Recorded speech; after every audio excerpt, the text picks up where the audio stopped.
abençoado. Não deixa ninguém sair daqui, Pai, sem receber de Ti. Para a Tua glória, usa a Tua serva. Em nome de Jesus. Aleluia.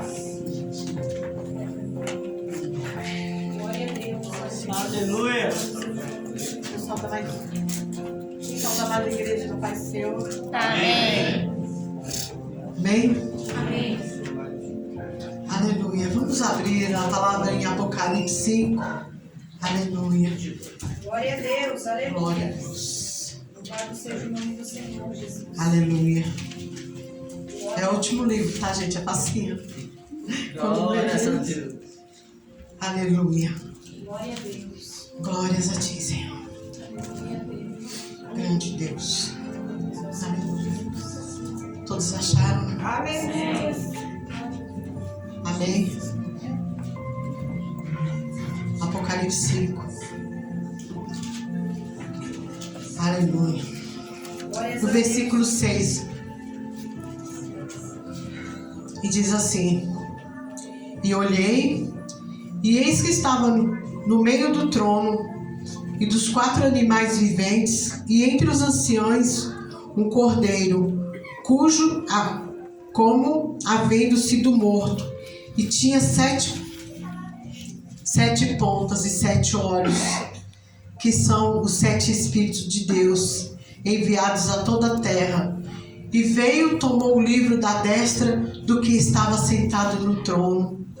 E havendo tomado o livro, os 4 animais e os 24 anciãos prostraram-se diante do cordeiro, tendo todos eles harpas e salvas de ouro cheias de incenso, que são as orações dos santos, e cantavam um novo cântico, dizendo: Digno é de tomar o livro e de abrir os seus selos, porque foste morto, e com o seu sangue compraste para Deus homens de toda tribo e língua, povos e nações. Para o nosso Deus o fizestes reis e sacerdote, e eles reinarão sobre a terra. E olhei e ouvi a voz de muitos anjos ao redor do trono, e dos animais e dos anciãos, e era o número deles milhões e de milhões e milhares de milhares, que com grande voz diziam: Digno é o Cordeiro que foi morto de receber o poder e riquezas e sabedoria e força e honra, glória e ações de graça. E ouvi a toda criatura que está no céu e na terra e debaixo da terra e que está no mar, e a todas as coisas que nele há dizer, ao que está assentado sobre o trono e o Cordeiro, sejam dadas ações de graças e honra e glória e poder para todos sempre. E os animais, os 4 animais diziam amém, e os 24 anciões se prostraram e adoraram ao que vive para sempre. Amém. Glórias a Deus. Aleluia. Aleluia. A igreja pode sentar, né? Nós vamos falar sobre o chamado. O chamado. O chamado de João. O pai dele era Zebedeu e a mãe Salomé. A Bíblia fala que a mãe dele, de João, e o próprio João, ele se achegou a Jesus quando Jesus estava indo para Jerusalém, que já estava caminhando para a morte, e falou que queria que se assentasse do lado, no trono de Deus, né? Pediu para que se assentasse. E Jesus falou assim: por um acaso ele pode beber no cálice que eu bebo? Né? Porque Jesus sabia o que ele ia passar. Ninguém conseguiria fazer isso. Ninguém conseguiria passar por uma situação assim, né? E o apóstolo João, ele também chegou e falou para Deus, para Jesus, né? Que queria sentar ao lado do Senhor, no trono. Mas não existe ninguém que possa fazer isso, né? E ele era chamado como Boanerges, né? Era muito ambicioso. A gente conhece o apóstolo João como o apóstolo amado de Jesus, né?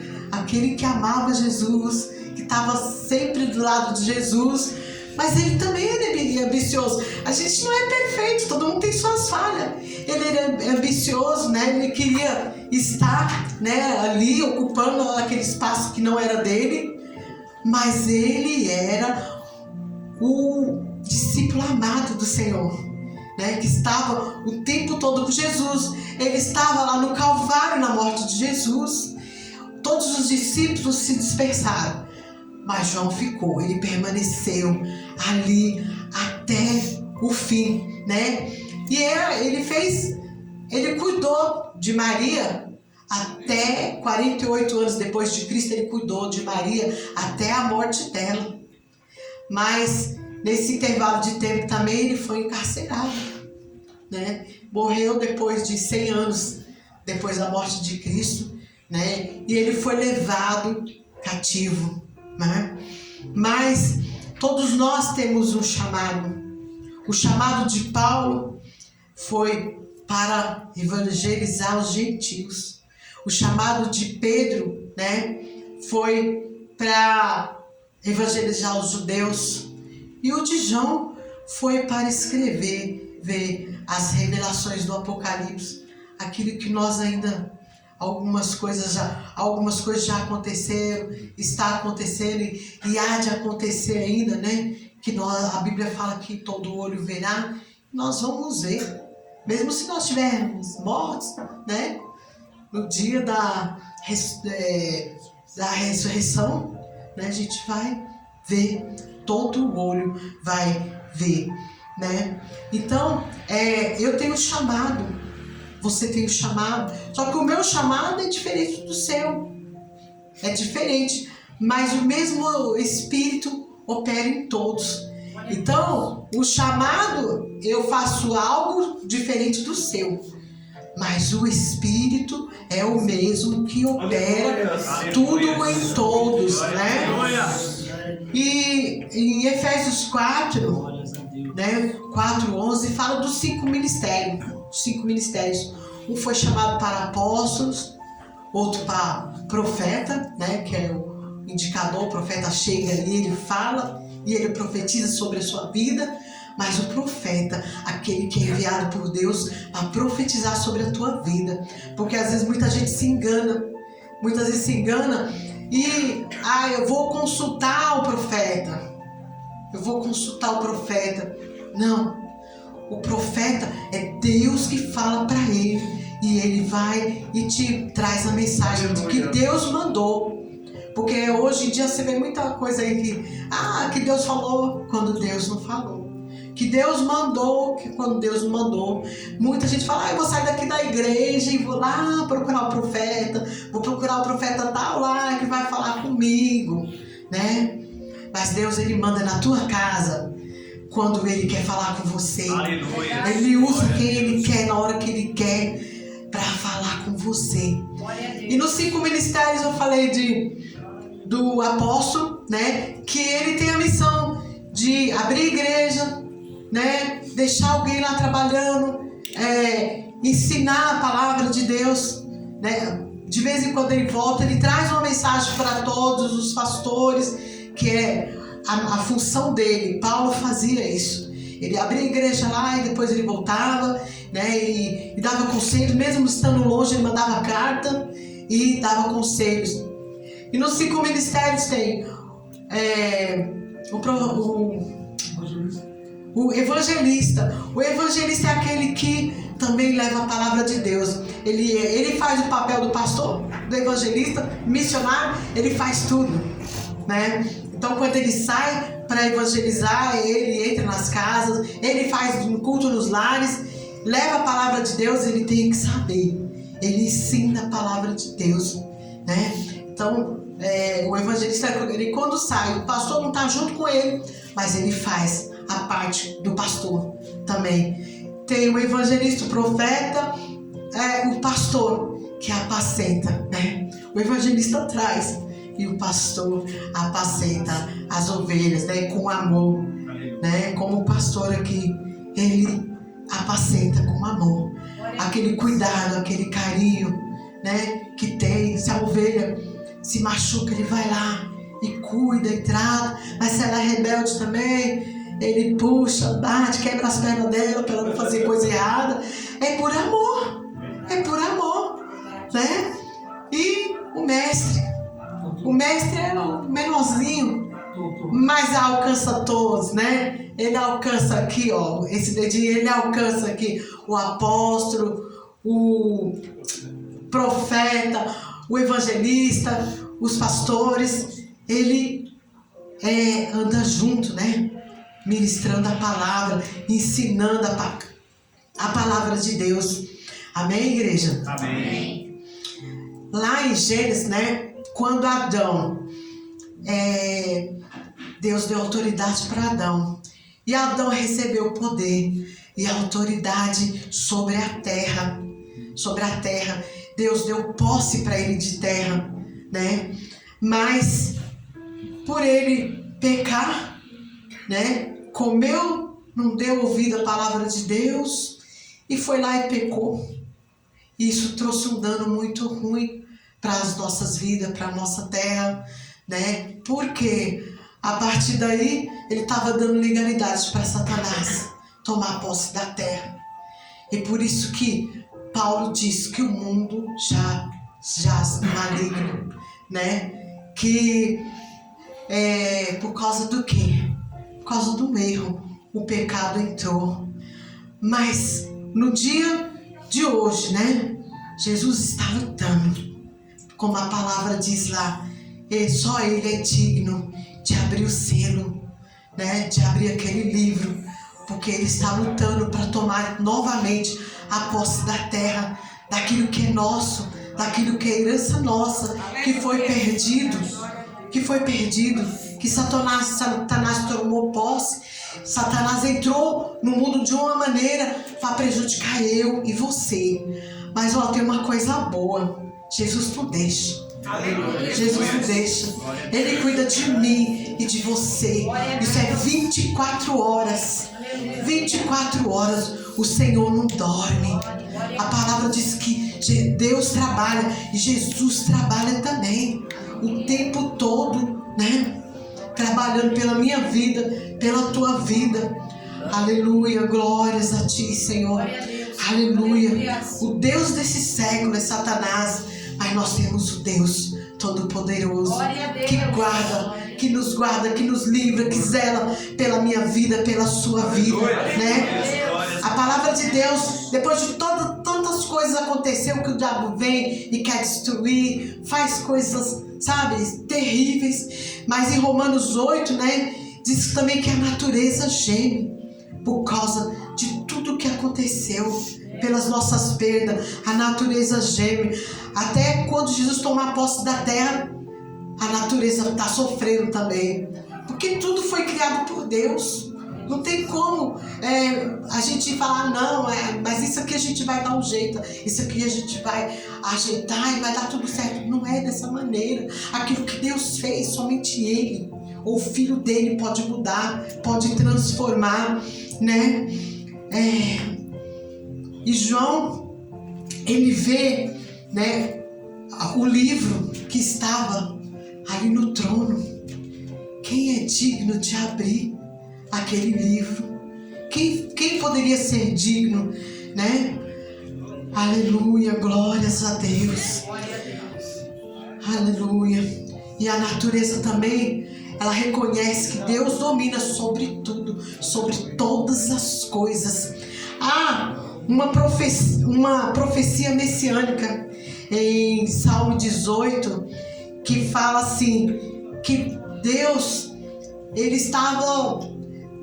quando Jesus expirou na cruz, a palavra diz que Deus, ele deu as costas por causa da multidão de pecados que estava sobre Jesus naquele momento. Então, como Deus não tem parte com o pecado, Deus virou as costas. Agora você imagina como foi difícil para Deus fazer isso.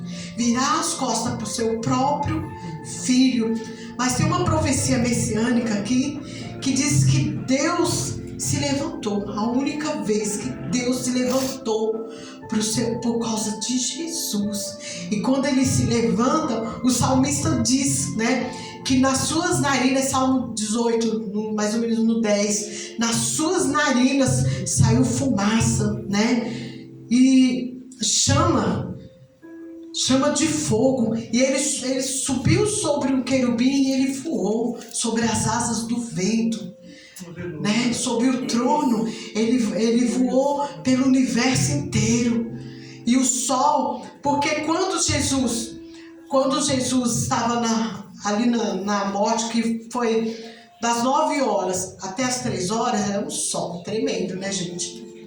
Porque do meio-dia até as 3 horas da tarde, quando Jesus expirou, tinha sol, fazia sol.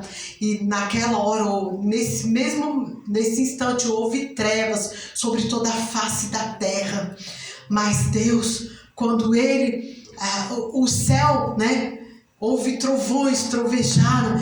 E quando os céus, Deus passava, o sol parou, né? O sol parou de brilhar, escureceu, porque o Criador estava passando. Então a natureza estava reconhecendo o Deus Todo-Poderoso. Hoje, quando eu olho para mim e olho para pessoas que não querem Deus, não querem Jesus Cristo, como Ele é o Criador, Ele fez todas as coisas, como não querer a Deus? Como sair da presença de Deus? Como entrar e sair toda hora? Tem gente que faz isso todo tempo, a todo instante. O nosso Deus é merecedor. Ele é digno de toda honra, de toda glória, né? Aleluia, glórias a Ti, Senhor. Santo, santo é Teu nome. Aleluia. Aleluia. A palavra diz que João chora quando ele vê que não tinha ninguém, não existia ninguém, nem aqui na terra, nem debaixo da terra, nem no céu, que poderia abrir aquele livro, né? Aquele livro ali era a nossa vida, a nossa salvação, né? A posse de tudo que o diabo tomou, tudo, né? Aleluia, glórias, aleluia. Não existia ninguém digno. E quando João chorava, né? A Bíblia fala que no céu havia choro. No céu havia choro. Eu creio que era quando João estava chorando nessa situação. E ele vê um ancião, né? Um daqueles que estavam entre os 24 anciãos, que eles estavam todos ali, né, sentados em pequenos tronos em volta do trono de Deus. E ele fala para ele: por que você está chorando?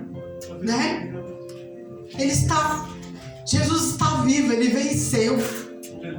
Ele venceu a morte. Ele passou por morte de cruz, mas ele venceu. Você não precisa se entristecer, porque Deus venceu por mim e por você. Jesus, ele passou momentos difíceis na vida, porque ele era humano, sujeito a dores, né? Mas ele venceu. Então não era necessário que João chorasse mais, porque Jesus já tinha vencido. Glória a Deus. Agora ele estava indo para pegar tudo de volta, tudo aquilo que havia perdido, né?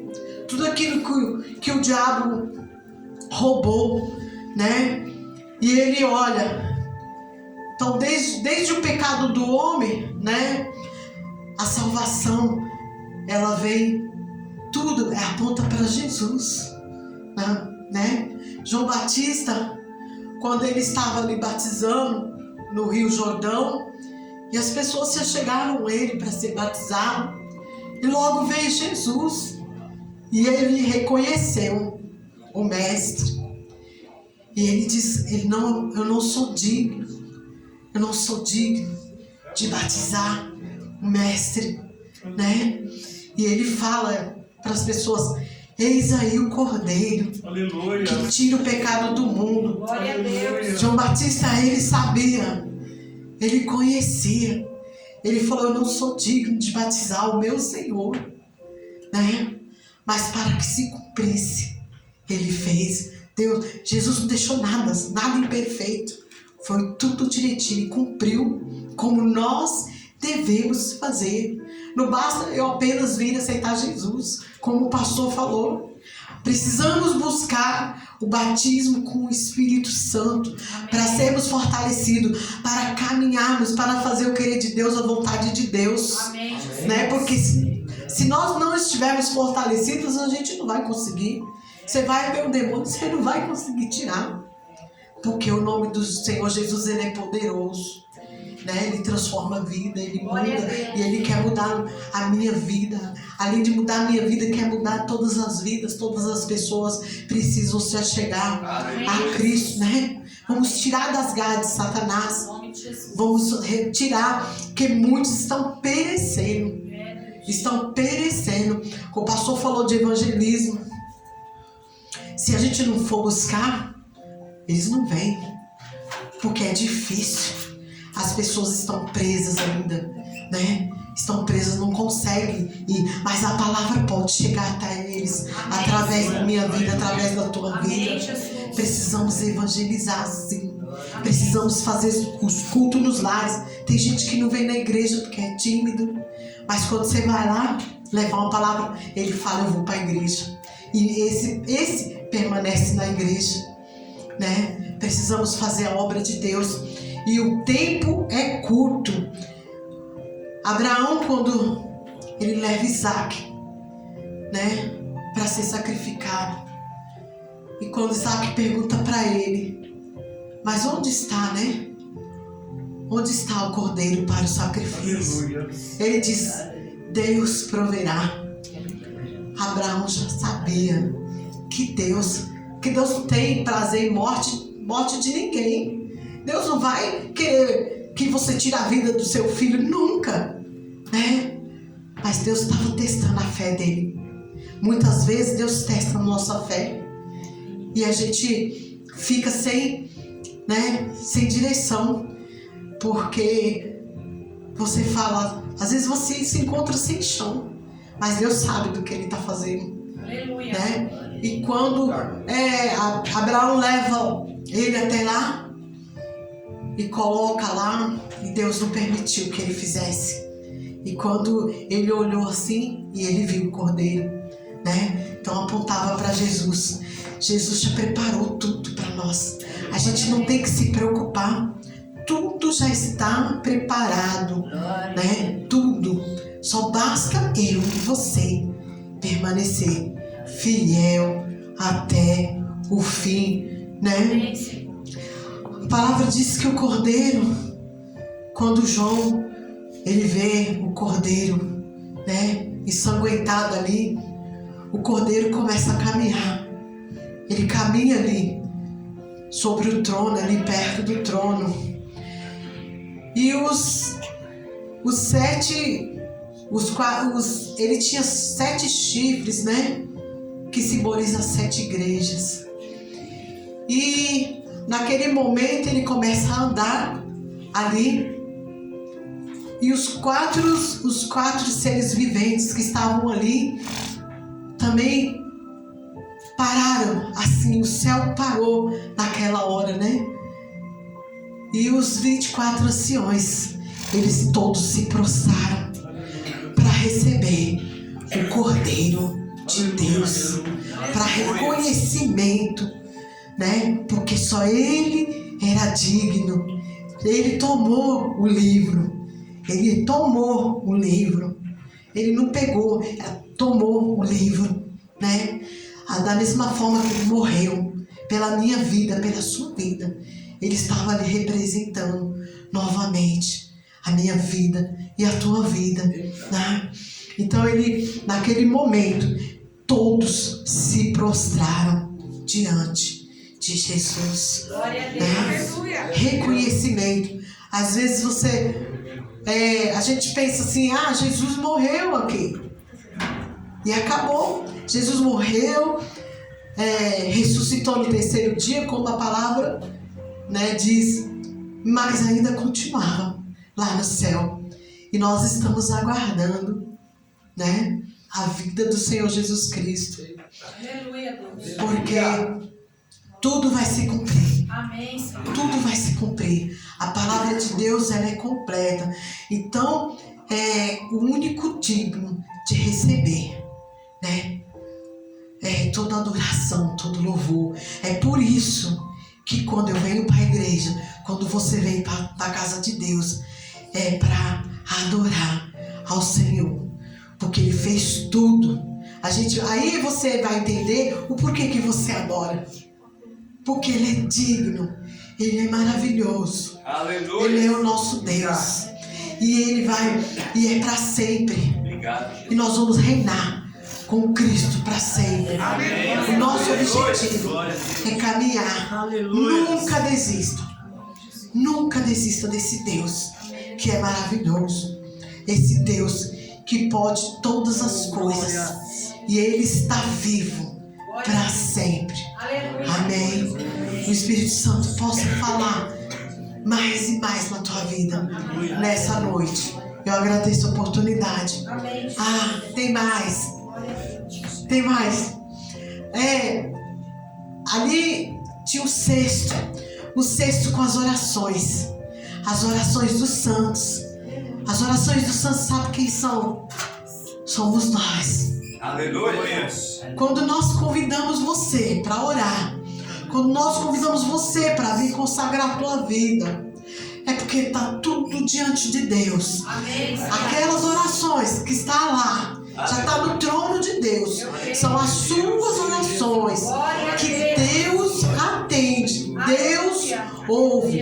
Então, você vê que a importância da oração é difícil, muito difícil. Você consagrar, você vir, você orar. É por isso. Mas está lá diante de Deus. Então, continue orando, buscando. Que quanto mais você orar, mais intimidade você vai ter com Deus, mais próximo você vai estar de Deus. E mais Deus vai revelar na tua vida. Amém. Tudo. Senhor. Glória a Em nome Deus. do Senhor Jesus. Aleluia. Amém. Deus abençoe a igreja.